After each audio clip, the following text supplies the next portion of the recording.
steg ni ska ta i era liv tydligt med den här ceremonin som vi ska ha på Skansen här idag.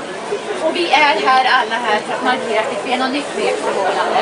Och vi har 2 vittnen som också ska lyssna på vad ni ska lova varandra. Mattias, du ska fortsätta vara Mattias.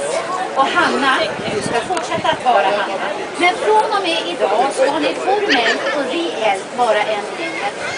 Er kärlek kommer vara densamma. Och den kärleken tar ni med ett nytt skede av era liv. Och ni har valt att bli här på Skansen. Och gifta er. Och äktenskapet, det är ett ingående lagreglerat avtal med samhället.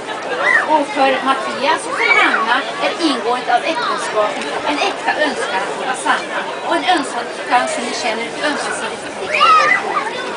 Jag tänker läsa.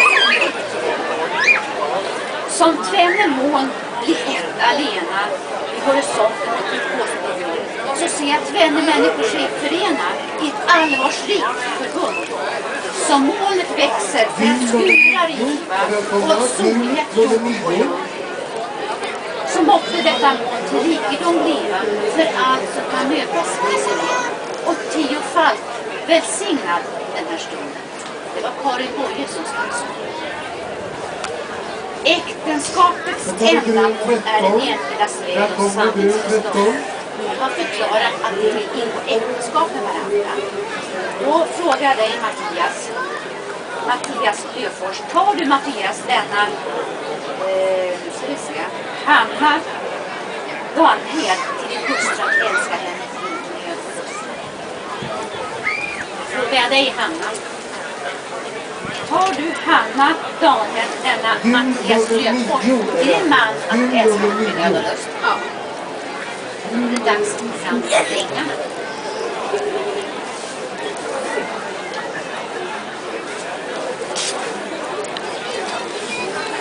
Då tar vi gul nummer 10. Gul nummer 10 är välkomna hit till höger av vigseltoppen.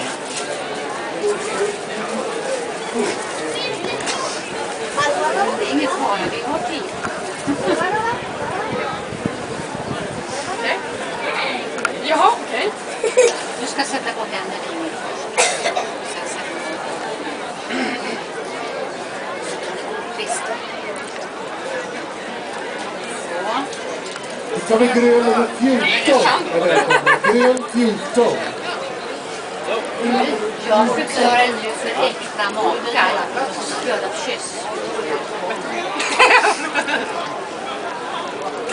Glöm aldrig det löfte som ni har avlagt med varandra. Le med varandra inbördes.